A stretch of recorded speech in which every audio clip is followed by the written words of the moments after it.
Welcome to the Dear Lacrosse Pod. I'm your host, Angie Benson. Man, that sounds crazy every single time I freaking do this. But anyway, this is episode 4. I just want to go over some of the comments that I've been receiving on our YouTube channel. It's been awesome. Oh yeah, subscribe to that if you freaking haven't. That kind of keeps this train going. Not like I actually have thousands of followers, but that's what all the YouTubers say, so I might as well continue the freaking slogan. So subscribe if you haven't. That'd be really great. That really helps the channel. Anywho, I want to go over some of the comments that were posted on our YouTube channel. I really love the community that's been happening in the comment section. You guys are awesome answering some questions. I know it's only been like 2 or 3 episodes, but the point being is that we're getting some comments on our YouTubes. Comments that stuck out to me is that there needs to be a level of difference for each discipline for the women's game. Like, how do we differentiate pro women's lacrosse, world women's lacrosse, sixes, Olympic women's lacrosse, WLL women's lacrosse, Summerfield women's lacrosse? So I couldn't agree more. I think that is the main question. Like, how do we separate what is what and where people go in our part of our game? Like, is international lacrosse pro? You're not getting paid, but we're playing international rule. Like, there's a lot of questions I have. So that comment kind of stuck out to me. Another comment that stuck out to me was, if I was to run my own league, what would you do? And there's a lot of things I would do or would want to do, and then there's a lot of things I would have to do, and then there's a lot of things that is realistic and what needs to be done. If I did start my own league, I definitely want to put a combine situation in there, make it super laxy oriented. You know, like football has like the 40-yard dash. Like, maybe we can have the 40-yard dash with our sticks. You either dog walk or cradle, but it's timed to run 40 yards. You'll be surprised how many pros can't do a pull-up. So I feel like just little fitness, combine skills, accuracy, clearing accuracy. I don't know, like kind of how they train or do combines for quarterbacks. You can do the same style for goalies. We can have fastest, hardest, most accurate shot. There's a bunch of different things that I think we can do for our sport in a combine sense. So that'd be first thing. How I'd do it, I don't freaking know right now, and I don't have those answers. But that would, if I did have my own league, currently, that would be it. In the past, I have ran a pro game before, and I felt like if all these other leagues can just pick people and pay them, why can't I just pick people and pay them? Which is exactly what I did in By the Pros, and I would love to dive deep into that towards the end of this episode. But I just really, really wanted to go over some of the comments and messages I just been receiving. It's been awesome. I had just a few haters, but other than that, it's been an absolute blast doing this. The haters. Not that I have a whole bunch. I'm sure if you don't like me, you don't like me, but I feel like I can be pretty polarizing, and putting content out in general in lacrosse already makes you vulnerable, and I'm just waiting for somebody to not like what I say, and I'm sure a lot of people do, but a lot of people won't say it. And I also feel like a lot of people also agree what comes out of my mouth. And again, a lot of people just don't say it. So I get it. I can be polarizing. I can be controversial. I'm not here really to make drama, although I love drama, but I'm not here to make drama. I just want to sit here and ask the hard questions, and why can't I do my own thing and lax like everybody freaking else?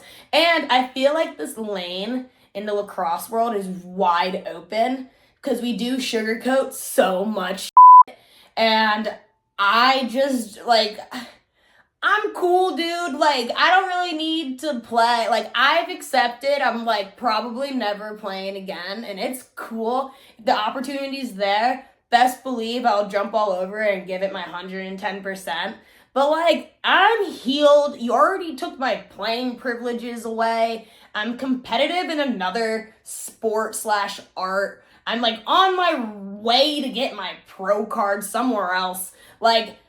I don't care. Like, I pay my own bills. Nobody sits here and, like, pays me anything to shut up. So, like, everything I've generated in this sport has been solely from me. Like, I've gotten no handouts.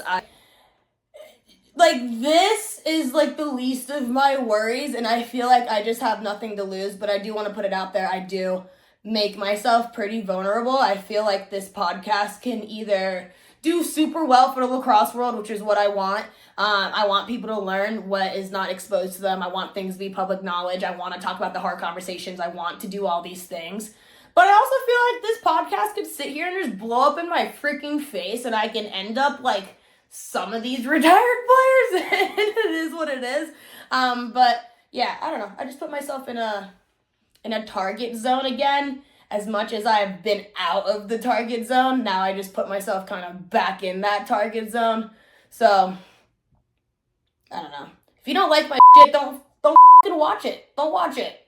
Don't watch it. It's cool. But if you do, please like, share, subscribe, all the great things in the YouTube land and world that we are living in.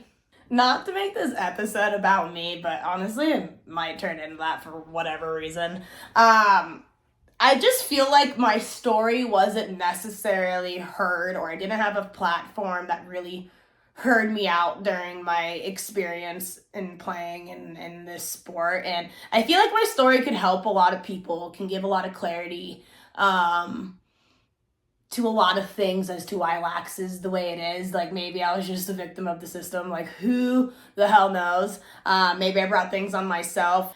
I feel like I deserve to have my story heard, and the only way for me to get that out, or even if it's not like a one episode of just spilling all the tea or whatever, like, I feel like throughout in the conversations I have, more information about my lacrosse career will just kind of just like naturally seep out. And maybe if someone out there can relate, or maybe somebody has a solution to the problems that have been faced, but I don't know. That's where I'm at. I just want more good than harm. I just want to keep that out there. But sometimes the good isn't really that easy. There's a lot of things that maybe I would have taken back when I was younger. But then also at the same time, there's things that I don't really want to take back. Like, again, I just didn't feel like my story was heard when we have like US Lacrosse doing articles on all these other people that like get kicked off teams or like leave the game or get in trouble or whatever. But US Lacrosse can sit here and like use my ass all through 2020 and then not do not a single peep. Or same thing with like IWLCA, no offense, but like y'all use me for a lot of your stuff. Like, let's look at Juneteenth. But like, nothing, no one really cared, no one really reached out. The only people that really did something was Lacrosse Extras. They did a whole article on that, and I respect out of them. But they're another news source that like really promotes things that people don't normally promote, which is why I respect them. So yeah, I feel like it's my story. I can do whatever I want with it, and I can share it how I feel. So I don't see any harm in sharing stories and having conversations. Some of the questions I've been receiving is if I'm going to have somebody on the podcast. I want to have a guest on the podcast, but this guest, there's a couple things I want from guests. I want a guest to come on that is completely different view set that I have, and we can sit here and really have a good, healthy debate conversation on what we believe is true. I think that's awesome. I also want to bring on people that have their stories that should be heard. Maybe they got fired somewhere out of school. Maybe the transfer portal is wild. Maybe they just had experiences growing up. Maybe their pro life was a little bit different. Maybe they're not playing pro anymore, and what happened to them, and what are they doing? I don't know. Like, there's so many freaking things that we can talk about. So I feel like this kind of just like opens up that door to have those conversations. I do want to give a quick shout out to Lax Guy Scotty and Brian Knows Lax and Stick Talk, and there's a third guy, I don't know your name, I'm sorry, but I'm not friends with the other two. But They did a cool little segment on their podcast this past week, and they mentioned a drop of AU, and then they also brought By the Pros and me up, which was cool. We haven't seen that before from accredited source, so just take a watch. Here's what they said. Our coaches and unfortunately can't make the WLL games in the winter. Now they have nowhere to really play it unless they're playing on like the USA team or something. But now they don't have like a platform to play on. But there was also another women's league that Angie Benson came up with. So I think this is an opportunity for Angie to take that By the Pros League and put it out, man. Because there's going to be a bunch of women being like, yo, I want to play now. I want to play somewhere in the summer because, there's spots are limited now in this WLL thing. And, there's some women who still think they're professional lacrosse players. And Angie might provide them with that opportunity. Yeah, that'd be dope. Yeah, that's the part. So I guess I should describe or explain what By the Pros is. And I can start from the beginning when it comes from AU. I left my season with AU, I would say, not necessarily on the best of terms. I know there's a couple of players in the player executive committee and the PEC that really did not rock with me, and that's okay. I didn't really rock with them either, but I thought we were being mistreated, select few of us. I thought we were given a little bit of an unfair hand on how we were publicized. I didn't really agree with some of the meetings, assigned seats, all that stuff, but I knew that coming out of that season, it was going to be an interesting thing to see what happens with contract renewals.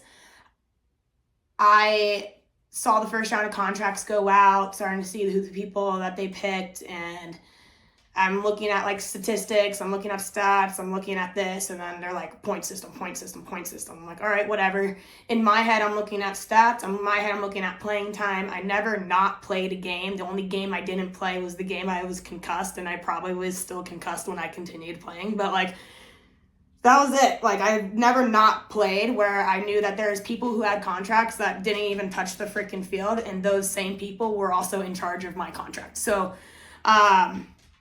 that is when I was just like, how do I continue to play? I felt like I gave up so much of my life. I went back to school. I really wanted to play pro. I did all this to be here. I met my idols, blah, blah, blah. I sacrificed so much, and this was pro. This was pro life. And I knew a lot of pros were complaining. I might have just been the loudest one, but a lot of people were complaining with the setup. I think anyone with freaking brain cells knew that this wasn't gonna last. But so the fast forward, what By the Pros is, I just knew I wasn't getting I just had a feeling. I had a feeling, and no one would tell me, and lo and behold, I didn't get my contract renewed. But I called up a couple pros and kind of spit out this idea, and I was like, look, I feel like I want to play at tournaments. I want to do weekend stuff. I don't want to be in a bubble. I want teams. I want coaches. I was like, I want to be in a pro league where I thought I'd be treated like a pro. I got better treatment in college. This is ridiculous. So I wanted to create an atmosphere that we didn't have to worry about getting negative points or positive points. And I wanted to be with the same group of girls all the time and grow as a team. And I want people to root for teams and do all that. So, and I just wanted more playing opportunity. I wasn't over here trying to end anything, but I just want more opportunity to play, and that's how I felt. So I called up a couple of the pros that felt the same way that I did, and we just talked about creating By the Pros as a DBA from another company that I own, and we called up other pros, big name pros, and we were like, yo, what do you think? And we're all in the same consensus. Everyone just wanted to play. Everyone just wants to play in front of people. People just want to get paid to play. That's it. That's all we really wanted to do. So we teamed up at the end. I mean, I'm skipping a bunch of spots, but at the end we teamed up with Corrigan Sports, and they didn't really pay us to do the game. I paid for the game. I used all of my AU salary and I put it into By the Pros. I invited 25, 26 pros to come play. Because again, my thought process of like all these other leagues can just invite people because of he said, she said, why can't I just invite people? And so I wanted to like push the grain. So we picked up an NAIA player that was a national champion, G1 transfer, MVP. Picked up a Deep 2 player that was the number one record holder for draw taking, like who also won a national championship. Like, okay, I was like, all right, let me like pick out of the box. We picked up a bunch of AU players, and we picked up players that didn't play at AU that now are playing in WLL. And then we also picked up players that previously played in the WPLL and then wasn't invited at AU. So I tried to just combined a bunch of different types of players and international players. So people that played on the international stage. So everything was just, we kept it elite, did the whole entire thing. So we had teams, we streamed it, it's on YouTube. We had color commentary, we had coaches, we had uniforms, we signed autographs. I bootstrapped it. I literally had friends and my parents were the taxi because we housed the pros. Were like the taxis, and they literally shuttled pros from the field to the hotel all the time. Like, I tried my best to make an environment that was just a playful, easy, play-free environment. The only thing the pros had to do was kind of like work 3 hours, which is either at the tent or like a clinic. This was from like a business standpoint, I had to do it. I felt like if I didn't produce this situation, because everybody was in the views, everybody knows like it was in the views, and people knew what we were doing, people were talking about it, like we were playing with the All-Star National Cup, we flew everybody to Florida, like, again, I'm missing a lot of pieces, but this was like the end goal, and like we freaking did it. We put this thing together in about 3 weeks. We had so many hands trying to help us, and I had to figure out how to freaking pay this because nobody was paying us to do it, and I'm over here burning through my savings, all the stuff I saved from Virginia Tech. I was on full ride there, basically got paid. And then I used all my money from AU and I put it in there. And then I was like, how do I generate more money just in this short amount of time? Like, we sold shirts there. We auctioned off some lessons. We had a huge auction. I reached out to a bunch of companies to help basically donate some equipment so we can raise money to auction so I'm not like in complete absolute debt. Some would say this was the dumbest investment that I ever had, and I sacrificed a lot for this investment, and I changed my life for this investment. I really wasn't expecting a return in the near future. I knew what I was getting myself into. But I'm really happy I did it, because if I didn't do it, I wouldn't have a leg to stand on right now. So, like, I did it. It was successful. It was streamed. It was professional. We had highlights. We had replays. We had MVPs. We had tournament, whatever. Like, we did the whole thing, and we had people with interest. I just didn't know what to do next. I just wanted to get it on the wall, and that's kind of just been my whole thing. Like, start it, make it good later. It's just exactly what I did with this podcast. Like, start it, I'll make it good later. It's been in the works. It's been in conversation. It's like, I have a lot of ideas that I want. I'm just kind of like watching. People are watching me, because right after we did the exhibition game, basically we can call it an exhibition game, AU decides to pop up with an exhibition game at Sandstorm like 2 weeks later and ask half the pros that we just asked. So they didn't stream theirs. I will say that. So yeah, I just wanted a different, I don't know, everything that I worked my ass to get to, that's the kind of environment that I just wanted to provide. And my goal is just to provide more opportunity, and the feedback was just unreal. The pros that came were just so nice and grateful, and some pros said no, they thought it was controversial, and some pros were like, absolutely, this is sick. And I was able to pay them more than technically what they made per game at AU. I just wanted to make sure they left with a good taste, even though it was just kind of like bootstrapped and not necessarily like, I'm sorry to have ESPN and all these freaking sponsors backing me and blah, blah, blah, blah. Like, I literally invested my own money to have a pro game so we can just play lacrosse in front of little girls and fans. Like that's I don't know why that was so bad. The higher ups, the peoples were all in the views. Like they all watched, and I had people do camps, other camps, and other people are at camps asking about how'd it go and yada yada yada. But like no one over there called me after. But you're all in my views, so it was just interesting. I don't regret a single thing. I think there's a solid opportunity for it. I figured out, I've thought ways how Peter can pay Paul, how can I have recycling money, how can we do this, what are other sports doing. I do have a very unique, interesting approach, and it's not like I want to sit here and like take over. I just want to provide opportunity. So if I can sit here and come up with a way to provide opportunity to have more pro players, more pro teams, have like this whole entire thing. Sorry, it might not be at like the sixes level right now, but like it could be. And I don't know, I might sound crazy, might not sound crazy, but all I know is that I freaking did it. I did it with my back against the wall. It was successful. It completed. You can't erase history. And it's cool. If I did want to play at this rate, at the rate I'm going right now, I would have to create that opportunity to play unless somebody wants to hit my phone up. But I'm happy I played. I'm happy I played with all these people. I'm happy these people are continuing to play at the other leagues and international. I'm happy it was at the caliber that we needed to make it. And I don't know, I had so much fun. The pros had so much fun. Like we had fun. So yeah, I'm not upset, and I'm happy it happened the way it did, because now I can come back here and again say my story. Like, you can do anything you put your mind to, and no one can really take your power away from you. I felt silenced, and I felt treated unfair, and I thought a lot of people felt the same boat as me. And you can even look at the turnaround rate of the people that didn't get invited back. From AU, from first season to second season, from second season to third season, and also look at the rate of people of which were drafted and invited to play and did not go.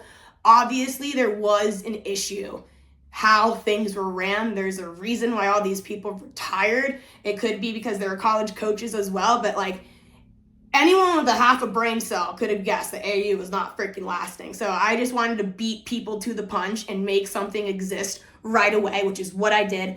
And here I am. I was trying to be honest. It's unfiltered here.